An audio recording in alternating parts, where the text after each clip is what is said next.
speaker is a dear friend and someone who's been an amazing human rights advocate for many years, Belquis Ahmadi.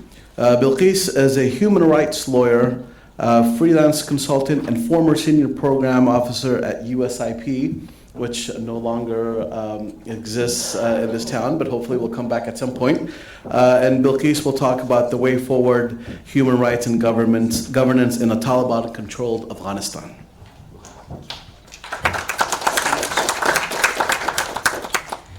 Good afternoon, and thank you CSID and MPAC for inviting me to this prestigious event today. It's an honor to be among all of you and to be moderated by my friend Harris.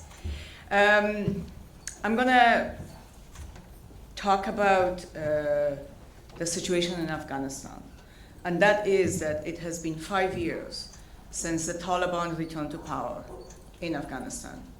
To understand the current context, I think it's important to challenge a common narrative, a narrative that is promoted by the Taliban and sadly also by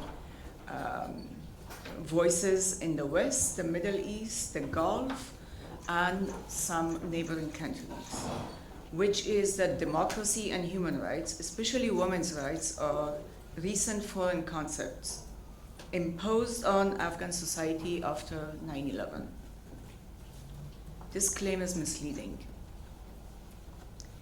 In deeply patriarchal societies, we all know that is shaped by tribal and customary norms, the struggle for basic rights is long and it is gradual, also contested. Afghanistan is no exception to that. Afghans, women in particular, have been advocating for their rights for over a century, often at great personal risk and with limited support. More than 5 decades of war, you talked about 14 years of conflict in Syria, 50. 50 years of war and foreign intervention, including the Soviet invasion of the country, followed by civil war and the first Taliban regime, slowed Afghanistan's progress, but it never extinguished it. The trajectory was uneven and often fragile, but the drive for reform, rights, and participation persisted across the country and across the generations. After the terror attack of September 11 and the fall of the Taliban later that year, the international community provided financial and technical support.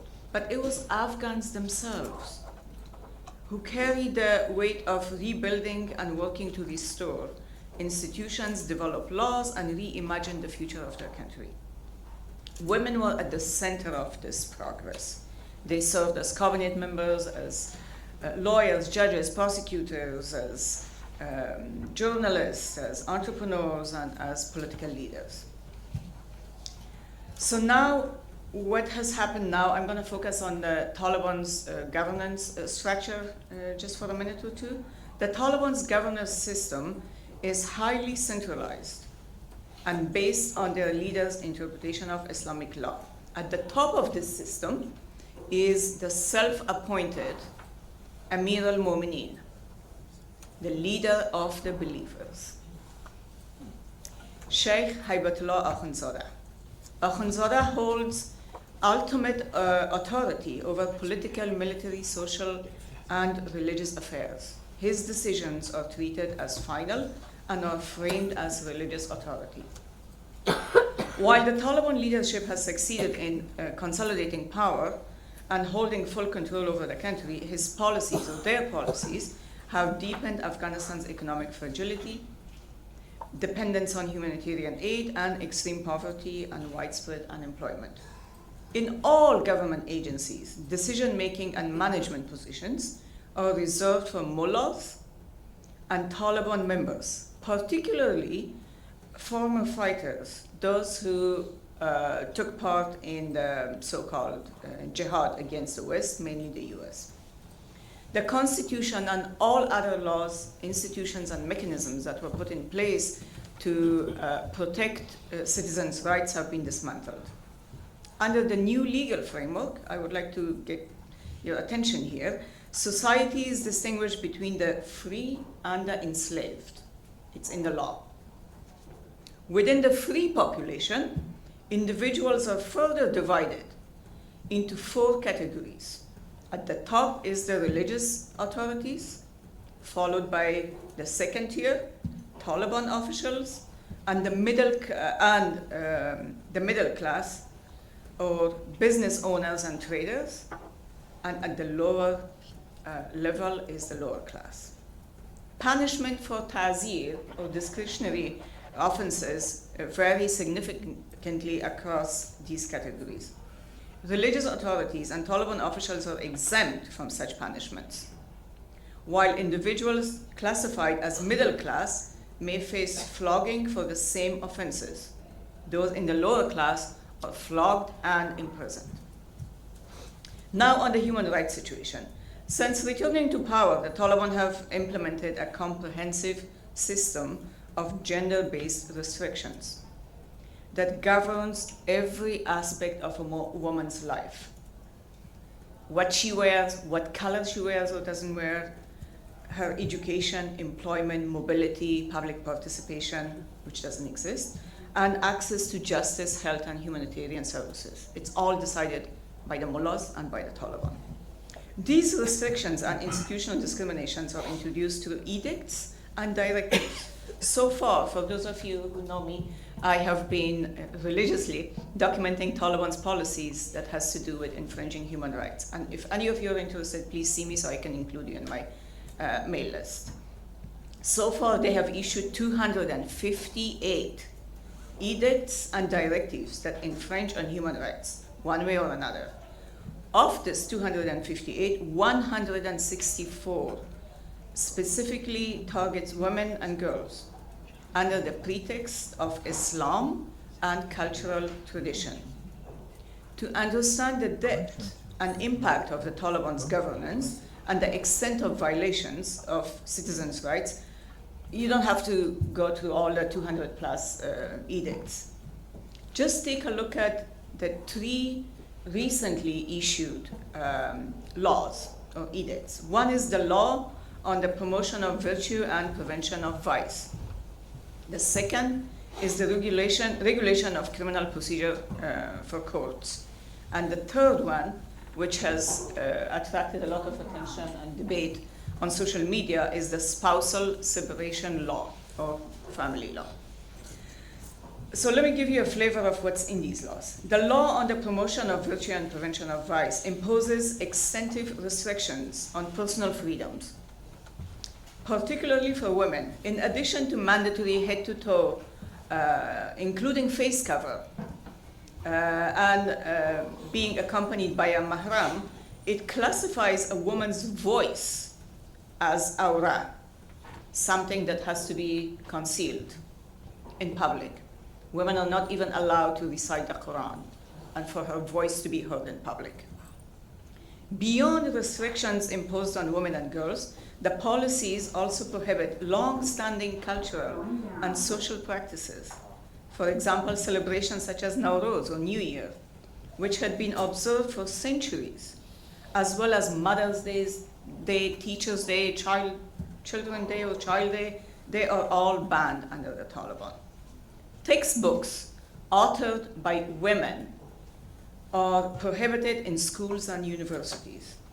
Girls are only allowed to study until 7th grade. So once they finish 6th grade, there is no education for women.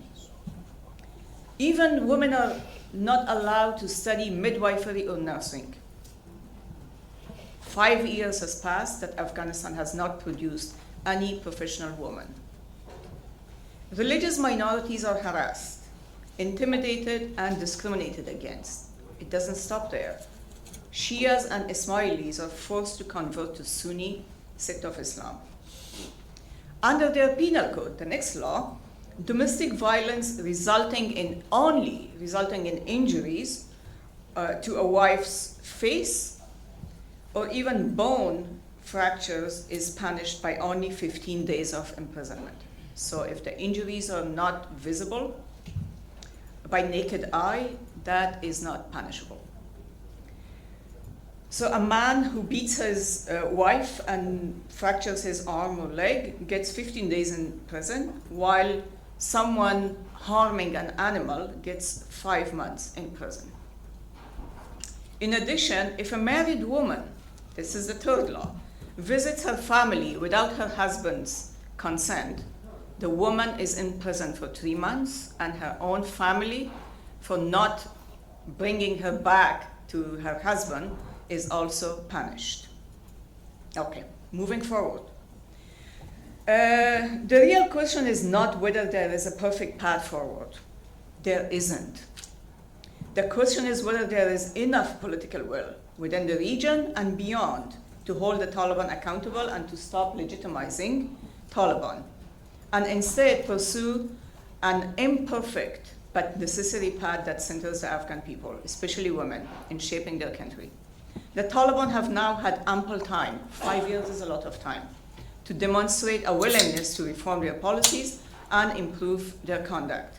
Instead, they have intensified restrictions, expanded violations of fundamental rights, and maintained a near total monopoly over power and governance.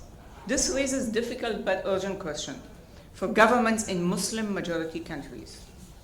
Are they willing to challenge the Taliban's use of Islam to justify widespread rights violations? And are they prepared to take meaningful steps, such as imposing targeted financial and travel sanctions, restricting economic networks, and freezing their assets to apply real pressure? The answers remain uncertain, and the continued lack of decisive actions raises serious concerns.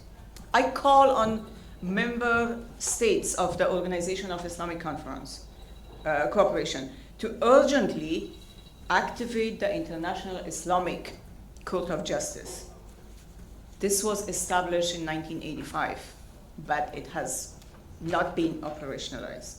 The court was envisioned as a judicial body to adjudicate disputes between member states.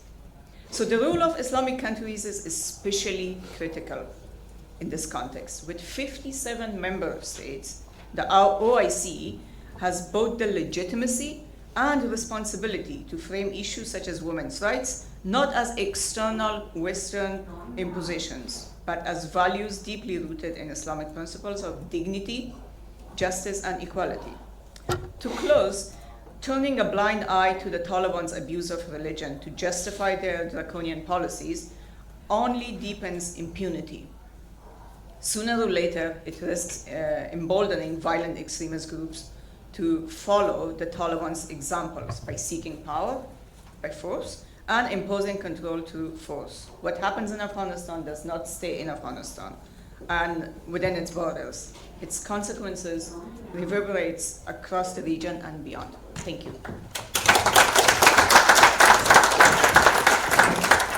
Thank you so much, Belquis.